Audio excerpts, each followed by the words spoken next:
It was a cold, silent night when the first signs of something wrong began to sprout in my mind. I was still holding the phone in my hand, reading for the 5th time the message she had sent hours before, company party. No need to wait up for me. A simple, harmless phrase, but that night it seemed to carry something darker, as if the words had been chosen with excessive, almost strategic care. I should have trusted her. After all, we'd been married for years, but something inside me insisted on questioning it. Perhaps it was her growing coldness over the last few months, or the hesitant way she avoided looking me in the eye at the mention of the event. The clock struck 10:30 p.m. when my unease turned into a decision. I grabbed my car keys and got out quietly, my head spinning with contradictory thoughts. This is crazy. I'm acting like a paranoid, said a voice inside me, while another, darker voice replied, what if you're not? What if there's something that needs to be seen, faced? I drove through the dimly lit streets until I reached the place where the party was taking place. The building gleamed under the lights, music escaped through the ajar doors and the muffled sound of laughter and conversation echoed in the night. I stayed in the car for a few minutes, my heart beating faster than it should, until I plucked up the courage to get in. You're only here to confirm that there's nothing there. Then go away and forget your silly suspicions, I muttered to myself as I approached the entrance. As soon as I entered, the heat of the party and the energy of the place hit me like a wave. People were dancing, drinking and chatting, oblivious to the emotional storm that was consuming me. I scanned the room with my eyes, looking for her. For a moment, I almost convinced myself that it was a mistake to be there, until I saw her, in the center of the dance floor, laughing and dancing in a way I hadn't seen in years. She looked like someone else, as if an invisible weight had been lifted off her. And then I saw him too. He was there, next to her, his hands on her waist and his face dangerously close to hers. The world stopped. A wave of heat surged through my body, followed by a piercing cold. It was him. The same man she swore was just a work colleague. The same one she always mentioned with a rehearsed casualness. And now they were there, in the middle of everyone, sharing a moment that was supposed to be ours, while I became the unwitting spectator of my own downfall. For a moment, I was frozen, unable to move or process what I was seeing. Then, as if something had broken inside me, I walked over to them. They didn't see me straight away. They were so absorbed in the bubble they had created that they didn't notice when I stopped a few meters away. It was only when someone in the group noticed me that the spell was broken. She turned her face and, upon seeing me, her smile instantly disappeared. Her eyes widened, like those of a child caught red-handed. "You, what are you doing here?" she asked, her voice breaking. Her lover turned pale, trying to disguise his discomfort with a yellow smile. "Man, this isn't what it looks like," he started to say, but I interrupted him with a coldness that surprised me. "Don't worry," I replied, my voice controlled despite the storm inside me. "I didn't come for a fight. I came to make an announcement." She tried to say something, but I held up my hand, silencing her. The entire hall seemed to have stopped, all eyes on us. Every breath seemed heavy, every second an eternity. And it was there, at that moment, that I decided that the humiliation I felt needed to be confronted definitively. There would be no more doubts, lies or excuses. Not for me. But there was something that neither she, nor I, nor anyone else in that room could predict. What would happen next would change our lives forever. And what I didn't know was that, even with everything I'd discovered, the betrayal was just the tip of a much larger and more destructive iceberg. The real surprise was yet to come. Welcome to the channel where we reveal the devastating consequences of betrayal. Here, we neither support nor justify any kind of infidelity. The stories you'll hear are fictional, created to show how betrayal destroys lives, families, and trust. Get ready to dive into an intense narrative, full of twists and turns, that will make you reflect on choices and their consequences. Now, settle in and get ready for a shocking and unforgettable story. The living room was dimly lit only by the discreet glow of a lamp that hung over the coffee table, creating soft shadows on the well-kept furniture. Alan looked out of the living room window, a glass of wine in his hand and his mind far away. He was a man in his 40s, with well-defined features and a posture that exuded security, but at that moment his expression was one of introspection. His marriage to Emily was one of the pillars of his life, a commitment of more than a decade, but lately something seemed to have changed. He didn't know exactly what, but the feeling of unease had been growing, like a breeze before a storm. Emily was Alan's opposite in many ways, which had always been one of the strengths of their relationship. She had a vibrant and engaging manner, an energy that captivated everyone around her. Her laugh was infectious, her gaze always attentive and careful. To outsiders, they seemed like the perfect couple. Emily ran the household efficiently, dividing her time between work responsibilities at a renowned company and family commitments. Alan, on the other hand, was a partner in a law firm and took his career very seriously, putting in countless hours to achieve a top position. Their relationship was built on shared moments, such as long walks in the park at weekends and impromptu trips to unknown places. However, in recent months, these memories seemed more distant. The conversations at the dinner table were shorter, the spontaneous laughter less frequent.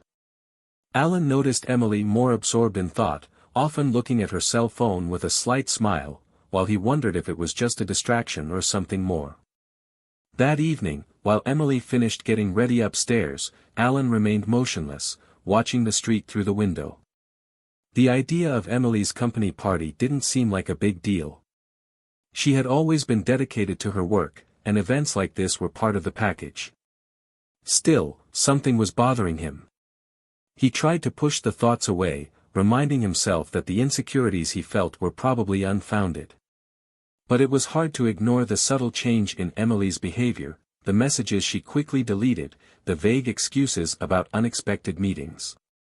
Emily walked down the stairs with firm steps, carrying with her an undeniable elegance. The tight black dress highlighted her curves, and her carefully arranged hair framed her soft face. Alan looked at her for a moment, unable to keep from smiling wistfully. She was still the woman he had fallen in love with, but now she seemed almost like a stranger. "I'm going out now," she said, adjusting her coat. Her voice was casual, but there was something about the way she looked away that made Alan feel a tightness in his chest. He stood up, hesitating for a moment before replying. "Have fun," he murmured, trying to sound natural. Emily nodded, not noticing his restrained tone, and walked out of the door with a sweet scent that lingered in the air after she had disappeared. While Alan tried to concentrate on something else, Emily drove to the party venue with an eagerness she could barely hide. She drummed her fingers on the steering wheel, her thoughts mixed up in a jumble of excitement and nervousness.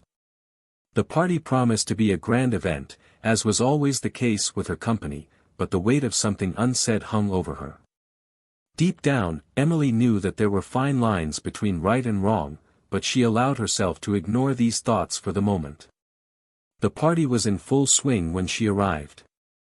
Loud music and bright lights filled the room, creating an atmosphere that made anyone feel part of something special. She greeted colleagues with smiles and hugs, allowing herself to be swallowed up by the frenzy of the event. Meanwhile, Alan, still at home, walked the corridors of the residence like a ghost. Memories of years of marriage flooded his mind, the day they met, the promise they made never to hide anything from each other. "I trust her," he muttered to himself, trying to silence the doubts that insisted on surfacing. He threw himself on the sofa, picked up the remote control and turned on the TV, but no program could capture his attention. The restlessness was growing, a feeling he couldn't ignore. Hours passed, and Alan couldn't help checking his cell phone again and again. There were no messages from Emily, no sign that she was thinking of him at the moment. He knew it was unreasonable to expect anything like that, but the absence of any gesture only fueled his worries. So he decided to go out for some fresh air, believing that a little movement might ease his turbulent mind. Meanwhile, at the party, Emily was the center of attention. Her laughter filled the space and her presence attracted glances. But even among the flashes of cameras and champagne toasts, there was something in her eyes that indicated an internal struggle. The line between superficial satisfaction and true happiness seemed increasingly blurred. That night would be just one more among many, but something invisible, a thread of tension that connected Alan and Emily from a distance, was about to change everything. As Alan left the house, he felt a kind of call, a need to confront whatever that restlessness was. He got into his car and drove without a clear destination, just wanting to relieve the weight he was carrying. The silence of the night contrasted with the noise of the party, where Emily briefly allowed herself a lost look. She knew that there were decisions to be made, that choices had the power to shape the future. But that night, as Alan searched for answers and Emily lost herself in the euphoria, what was to come was still unknown, a turning point that both of them could never anticipate. The evening progressed, and the clock on the wall of the house ticked an hour that Alan couldn't ignore. He had already drunk 3 cups of coffee, walked through the empty rooms countless times and checked his phone for any messages that didn't appear. The silence around him seemed to scream, echoing the doubts and worries he had been trying to suppress. There was something wrong, something he couldn't name, but which was felt in every beat of his heart. Emily, on the other hand, was immersed in the party. The atmosphere pulsed with energy, and she moved among the guests with an ease that had always come naturally to her. But at some point, her presence ceased to be just part of the event. She became the center of it. The stares followed her, and she, aware of this, seemed to surrender to the sensation of being desired, admired. However, there was something else in that glow, something that wasn't just the euphoria of the moment. Her laugh was a little louder, her posture a little more confident, and perhaps a little less cautious.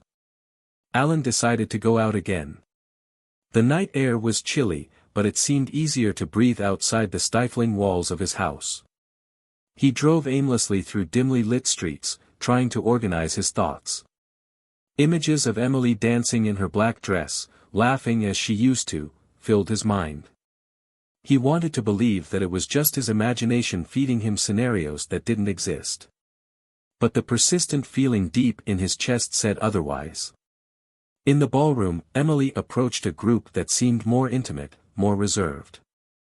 Among them was him, the work colleague Alan remembered hearing mentioned a few times, but never with enough importance to attract attention. He was tall, charming and carried that kind of charisma that seemed to open doors effortlessly. When Emily's eyes met his, there was something that transcended professional cordiality. There was history. And, above all, there was tension. Alan kept driving, unable to decide where to go. He considered stopping for a coffee somewhere or going home and trying to sleep, but the restlessness was stronger. His thoughts were a mixture of self-punishment for mistrusting Emily and an almost instinctive impulse that guided him towards the party. He tried to reason with himself, to find logical reasons to avoid that confrontation, but his fingers were already gripping the steering wheel tightly as the car followed a path he barely noticed. Emily knew she was crossing an invisible line. Every step towards the man in front of her was accompanied by a growing weight on her conscience, but she ignored it, surrendering to the moment. They laughed at something silly, something that only made sense in the heat of proximity. The music got louder, the world around them seemed to dissolve. The discreet glances no longer existed. Now everything was explicit, tangible. Alan parked the car next to the party venue. The lights shone through the windows, and the muffled sound of music filled the air. He hesitated before getting out, as if a last vestige of doubt was trying to hold him back. But then he saw a familiar figure passing in front of the windows, and the weight in his chest became unbearable. He needed to get inside, he needed to know. Whatever was hiding there, he was ready to face it. Inside the ballroom, Emily and her colleague no longer bothered to keep up appearances. The touch of their hands as they danced, the smiles they exchanged, were enough for anyone to notice. But for them, the rest of the people seemed to have disappeared. Time had stopped, and the limits of the world had been reduced to that small space in which they moved in sync. Alan opened the door to the hall and was immediately engulfed by the heat and noise. He walked with firm steps, but his heart beat erratically. His eyes scanned the room, looking for Emily, until he found her. The scene before his eyes was like a punch in the gut. There she was, laughing and dancing, as he had seen her in his best memories. But she wasn't alone. The man next to her, with his hands firmly placed on her waist, was a face Alan had never seen up close, but recognized from casual mentions in conversation. He stopped walking, frozen, watching as his mind tried to process what his eyes were seeing. Emily turned her face, and her eyes met Alan's. The smile disappeared instantly, replaced by a panic that she couldn't hide. The man next to her followed her gaze and, upon realizing Alan's presence, took a step back, as if he already knew that the situation had passed a point of no return. The music continued to play, but for the three of them, everything seemed to have fallen silent. The air was heavy with things that no one had the courage to say. Alan took a deep breath, stepping forward, and suddenly everyone in the room seemed to realize that something was happening. Emily tried to open her mouth to speak, but no words came out. Alan looked at her, then at the man next to her, and an unexpected calm came over him. He didn't shout, he didn't make a fuss. He just stood there, staring, while the gravity of the betrayal unfolded in front of everyone. But in the back of his mind, as he stared at that moment that seemed irreparable, a doubt arose: was everything he saw just the tip of something much bigger? The silence in the hall seemed louder than the music that continued to play in the background. Alan remained motionless, like a statue, his eyes fixed on Emily. There was something about the way he looked at her, as if he was waiting for an explanation that would never come. Emily, for her part, seemed frozen, as if the impact of Alan's presence had drained all the energy from her body. The man next to her, uncomfortable and evidently trying to calculate his next move, took a hesitant step backwards, but Alan was quicker. "Do you want to explain to me what's going on here, Emily?" Alan's voice was low, but each word carried an almost palpable force. She opened her mouth to speak, but nothing came out. Her eyes moved quickly, trying to find a way out, but there was no escape. The hall, full of people who minutes before had been immersed in the celebration, now watched the scene as an unavoidable spectacle. "Alan, please, not here," she finally managed to say, her voice weak, almost pleading. "Not here." He gave a short, bitter laugh. "I think here is the perfect place. After all, you chose to expose this to everyone, didn't you? So why not finish what you started?" The man tried to intervene, his hand raised in a conciliatory gesture. "Look, man, I think we're all a bit worked up. Maybe we should talk later." Alan turned his face towards him, and the look he gave him was enough to silence him. "You don't say anything," he said, with frightening calm. "I'm not here to listen to you." Emily stepped forward, as if to create a barrier between the two men. "Alan, please, this isn't what you think." "Oh, no." "Then tell me, what is it? I'm curious." The irony in his voice was cutting. "Because, from my point of view, it sounds exactly like what I think." The tension was suffocating. Emily looked around, seeing the curious and shocked gazes of the people around her, and knew there was no easy way out. Taking a deep breath, she tried one more time. "I didn't mean for this to happen. It was a mistake." "A mistake?" Alan repeated, each word laden with incredulity. "Emily, a mistake is forgetting someone's birthday, it's turning down the wrong street. That was a choice." The man took another step back, almost hiding behind the crowd. Emily was alone now, with no one to lean on but her own words, which didn't seem to have the strength to repair what had been broken. "I know it sounds unforgivable, but, Alan, you need to understand that." She paused, searching for the right words, but realizing that perhaps there weren't any. "That what, Emily? That you were dissatisfied? That some part of our marriage wasn't enough for you? Because if that's what it is, you should have talked to me, not that." Alan gestured with his hand, indicating the man who was now watching the scene from a distance. "I tried, Alan. I tried several times, but you never noticed. You were always too busy, always distant." "Distant?" "I was busy making sure you had everything." "Everything, Emily. While you were busy destroying what little we still had." She felt the tears start to come, but she didn't let them fall. Not now, not there, not when vulnerability would only increase the strength of the blow he had already delivered. "I made a mistake," he repeated, almost in a whisper. "But that doesn't mean I don't love you. I love you." Alan laughed again, but this time the sound was empty, without any trace of humor. "Do you? Is that what love means to you? Lies? Betrayal?" She tried to move closer, but he took a step back, raising his hand as if protecting inviolable territory. "No.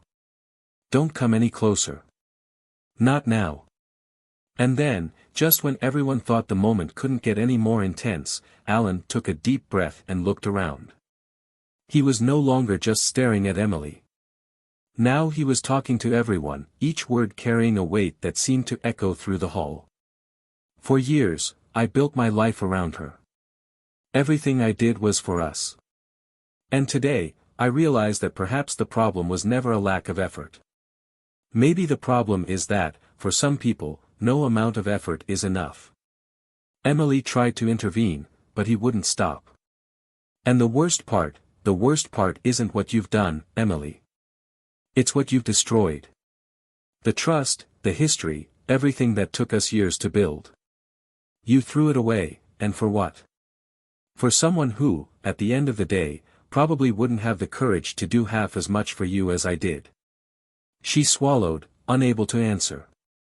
The looks around her were a mixture of pity and judgment, and she knew that no words would be enough to undo what had been done. "But do you know what's most ironic, Emily?" He leaned forward slightly, looking directly into her eyes. "You don't even know the whole truth. Do you think this is rock bottom? You have no idea." She frowned, confused, but before she could ask what he meant, Alan straightened up again and took a step back. "You'll find out," he said, his voice now cold and controlled. "And when you do, maybe you'll understand that some things have no turning back." With that, he turned and walked towards the exit, leaving Emily in the middle of the hall, alone, with the remains of what had once been her life intact. Silence overtook the room again, as everyone wondered what else might come out, and what, exactly, Alan had meant by those last words. The ballroom was now plunged into a heavy silence, interrupted only by the embarrassed murmurs of the people around them. Emily stood in the center of the improvised stage that the situation had become. Her mind was spinning and her heart was beating at a chaotic pace. What had Alan meant by those last words? What did he know beyond what had already been exposed? Restlessness began to turn into panic, but she couldn't let herself be overwhelmed there, in front of so many stares. The man who had been at the center of the scene tried to approach, but Emily held up her hand, motioning for him to stop. "Not now," she whispered, her voice trembling. He hesitated, shook his head in silence and walked away, leaving her alone to face whatever was coming. When Emily finally left the salon, the cold night air hit her skin, bringing with it a momentary clarity. She picked up her cell phone with trembling hands, her fingers running across the screen as she tried to call Alan. No answer. She tried again, but the line remained silent. Each ring that landed in a voicemail added weight to her chest. She knew that he had left not only the party, but also something much bigger, the life they had built together. Alan, on the other hand, was driving aimlessly. The adrenaline that had kept him calm until that moment was now beginning to dissipate, giving way to a mixture of sadness and anger. The sound of the car's engine seemed distant as his thoughts took him back to the last few years, reliving every sign he had ignored, every moment when he had chosen to believe that everything was fine. But it wasn't. And now he knew he couldn't go back. When the phone vibrated on the passenger seat, he just looked at Emily's name glowing on the screen and ignored it. He didn't want to hear the excuses she would surely try to offer. He needed space, time to process everything, but most of all, he needed answers. Answers that he knew would only come if he faced the facts clearly. Alan drove to a small park that he used to visit in the early years of their marriage. It was a place that had always helped him organize his thoughts, a refuge where the world seemed less chaotic. Sitting on one of the benches, with the cold wind cutting through his skin, he finally opened the envelope he had received a few days earlier. The photos and messages inside confirmed what he already knew, but now there was something more. A piece of information that, until that moment, he hadn't paid enough attention to. While Alan was examining the documents, a call from an unknown number appeared on his phone screen. He hesitated before answering, but his curiosity was stronger. "Hello," he said, his voice firm. "Alan. This is Claire, a lawyer specializing in matrimonial cases. I think we have some information you need to know." The name was familiar. Claire was the person who had handed him the envelope that now rested beside him. He clutched his cell phone tighter, trying to control his anger. "And what exactly do you have to tell me, Claire? We've received new information about the case you mentioned, and I think there's something deeper than you thought. I don't know if you're ready to hear it now, but it's something that needs to be dealt with urgently." Alan was silent for a few seconds, her words echoing in his mind. "Can you meet me in the park near 9th Avenue in 30 minutes, she asked, her voice firm and cold. "I'll be there," Claire replied. While he waited, Alan thought back to the happiest moments of his marriage. He wanted to understand where things had started to go wrong, where he had lost the connection with the woman who had once been the center of his life. But as much as he searched for answers, all he found were fragments, pieces that didn't fit together. Half an hour later, Claire appeared, carrying a briefcase that seemed to weigh more than it should. She sat down next to Alan, looking at him with an expression that mixed empathy and professionalism. "I got straight to the point with what I found," she began, opening the folder and revealing additional documents. "The man your wife is involved with is not just a work colleague. He is directly linked to a scheme involving fraud and financial embezzlement in the company. Your wife is not only emotionally attached to him, but has also been used as a piece in this puzzle." Alan blinked, unable to immediately process what he was hearing. "What do you mean? Emily involved in something like this? No. It's not possible. She's not that kind of person." Claire sighed, handing him some documents. "I understand what you're thinking, but the records are clear. What's more, it seems she had no idea of the depth of his actions until it was too late. She was manipulated, Alan. Maybe she started out with a personal interest, but ended up being used for something much bigger." Alan flipped through the papers, each page increasing the knot in his stomach. The evidence was there: suspicious bank transfers, messages exchanged between his lover and other people involved in the scheme, and references to Emily's name in official documents. "I can't believe this," she muttered, her voice almost cracking. "This isn't just a betrayal. It's a complete destruction of everything we've built." Claire nodded, her gaze fixed on the horizon. "I know this is a lot to deal with, but you need to decide how you want to proceed. This isn't just about you two now. It's about justice, about protecting your life and your future." Alan closed his eyes for a moment, trying to find some spark of clarity. When he opened them again, something in his expression had changed. It wasn't just pain or anger. It was determination. "I'll face it," he said. "But first, I'm going to listen to what Emily has to say. She owes me that explanation." Claire handed him a card with her contact details. "I'll be here for whatever you need. And remember, you're not alone in this." Alan returned to the car, his heart heavy, but his mind more focused than before. He knew he needed to face Emily, not just to confront her, but to find out how far the truth went. As he drove home, the night seemed darker than ever, as if it was about to swallow up everything around him. But he wouldn't let that happen. He was ready for the next battle.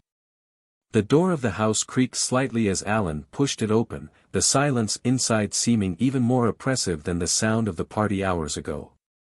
The lights were off, except for a lamp in the corner of the room, which cast elongated shadows on the walls. He stopped in the hallway, holding the papers Claire had handed him, and took a deep breath. What came next wouldn't just be a conversation, it would be a confrontation that would define the future of everything he knew. While Alan was arranging the documents on the table, he heard the sound of a car approaching. Emily parked and took a few seconds before getting out, as if she was getting ready to go into the house. He saw her through the window, hesitating, her steps slower than usual. When the door opened, she stopped in the doorway, surprised to see Alan there, sitting and waiting. "Alan," she began, but her voice was interrupted by him raising his hand, signaling her to wait. "I want to hear everything, Emily. Everything you have to tell me. And please, don't you dare lie." His voice was cold, controlled, but there was a firmness to it that allowed no reply. Emily hesitated, looking at him as if searching for some trace of compassion on his face. She found nothing but determination. "I don't know where to start," she admitted, finally stepping inside and closing the door behind her. "All of this, everything that happened, was a mistake." "You've said that before," Alan replied, each word carefully articulated. "But now I want the details. I want to understand how you got to this point. I want to know what I didn't see, or rather, what I chose to ignore." She bit her lower lip, her expression oscillating between guilt and resignation. "It was at work, he was caring, he made me feel important. I don't know how to explain it, but things between us were so distant." "Distant?" Alan laughed humorlessly. "Do you think that's sufficient justification? You were bored, so you decided to risk everything we had for a coworker." "It wasn't just that," she retorted, her voice rising slightly in frustration. "It was the way he made me feel. I was lost, Alan. Lost in a marriage that felt more like a routine than a partnership. And the solution was to cheat on me?" Alan shot back, getting up from his chair. "And with someone who is apparently involved in a criminal scheme? Do you have any idea how far this could go, Emily?" She remained silent, her gaze fixed on the floor. The mention of the scheme seemed to have ripped away what little control she still had over her emotions. "Did you know?" Alan pressed, moving closer. "Did you know what he was doing and decide to take part?" "I didn't know at first," she replied, her voice almost inaudible. "I thought he was just helping me to see something new. But then I realized.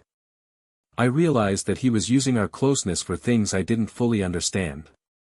By the time I realized it, I was in too deep.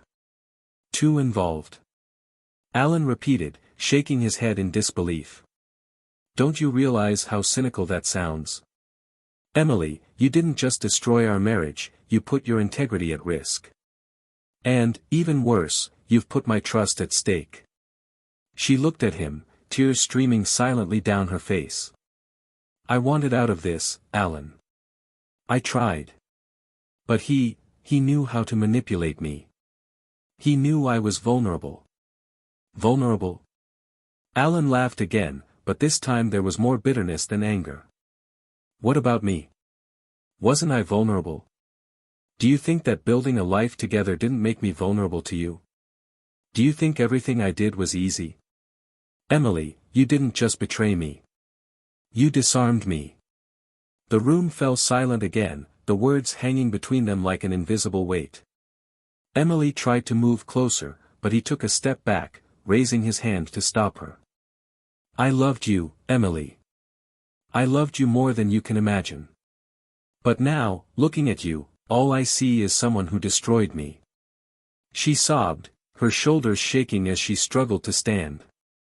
"I know I made a mistake, Alan. I know there's no excuse for what I did. But please believe me when I say that I never meant to hurt you." "But you did," he replied, his voice lower now, but no less firm. "And now, you'll have to deal with the consequences." He picked up the documents from the table and placed them in front of her. This is all Claire has found out. Read on. Understand what's at stake here.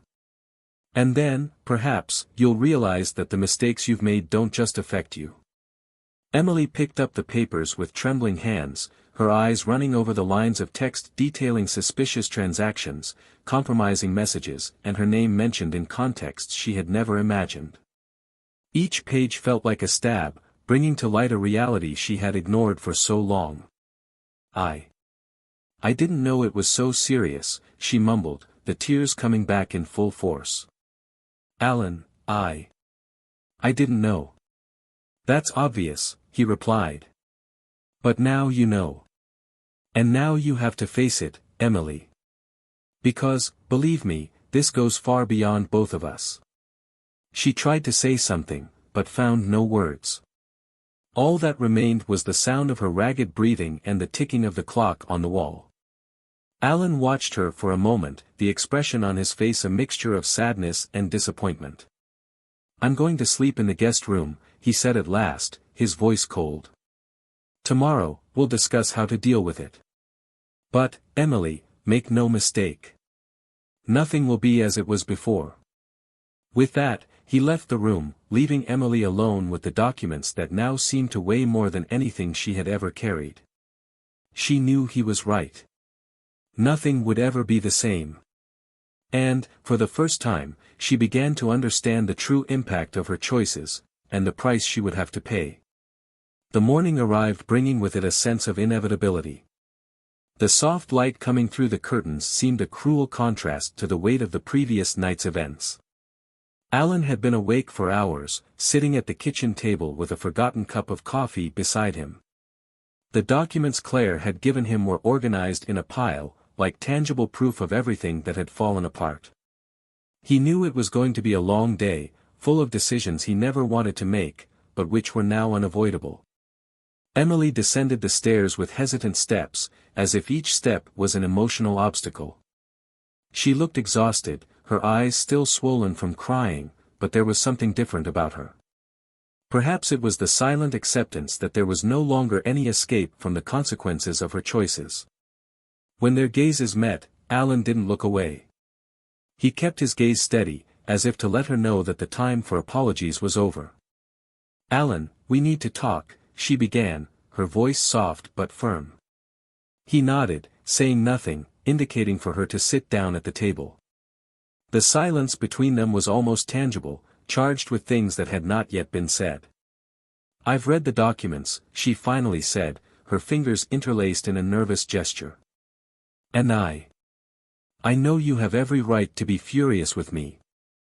I've lost myself, Alan. I've lost what we were, what I was. But I need to fix it.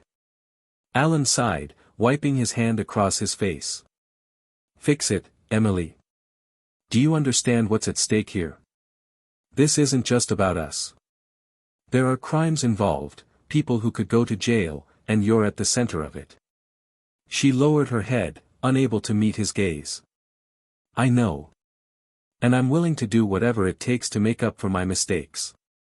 If that means confessing everything, accepting the consequences, then I will.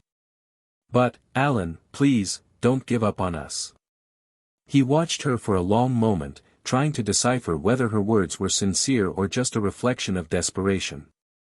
Emily, I don't know if there is still an us. Not after all this. But at least we can try to save what can still be saved. And that starts with the truth.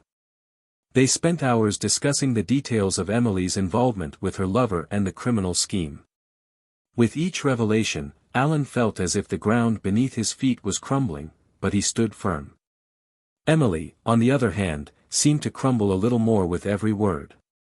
When they finished, they were both exhausted, but there was a bitter clarity in the air. The next day, Alan contacted Claire to formalize the complaint against Emily's lover and the others involved in the scheme. Emily, to his surprise, agreed to cooperate fully, handing over messages, documents and even recording a formal statement. It was an act of belated redemption, but it showed that she was finally taking responsibility for her actions. As the case gathered momentum, their lives changed in ways neither of them could have predicted. Alan decided to go ahead with the divorce, a painful decision, but one he knew was necessary. Emily accepted without resistance, recognizing that she had crossed boundaries that could not be erased. Despite this, they continued to interact in a civilized way, especially when it came to dividing their assets and ending the life they had built together. Months later, the case against Emily's lover and the others involved in the scheme came to court. Emily's cooperation was crucial in convicting the culprits, but it also brought her her own punishment, a sentence of probation and the loss of her professional reputation. Despite the humiliation, she accepted it all with the determination to rebuild her life. Alan, for his part, found a new purpose.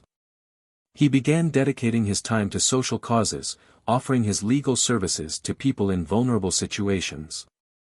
In one of these initiatives, he met Sarah, a woman whose empathy and strength of character were almost palpable.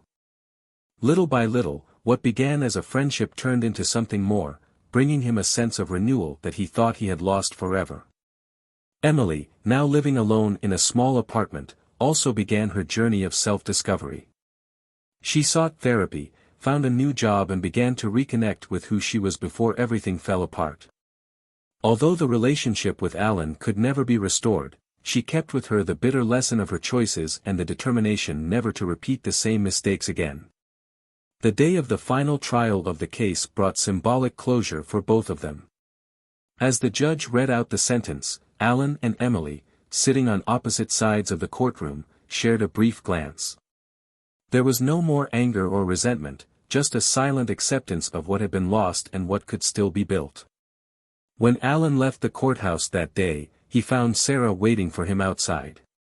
She smiled, holding out her hand, and he took it without hesitation. It was a simple gesture, but loaded with meaning. He knew that the past would always be there, but for the first time in a long time, he felt that the future also had something to offer. And so they each went their separate ways, carrying the scars of what they had experienced, but also the hope that life could somehow be rebuilt. Because, in the end, even in the rubble of wrong choices, there is always room to start again. If you've made it this far, let us know in the comments what you thought of this story. Your opinion is very important. Don't forget to subscribe to the channel for more impactful stories like this one. And remember, this channel does not support any kind of betrayal. Our stories are fictional and aim to show how the wrong choices can destroy lives. See you next time.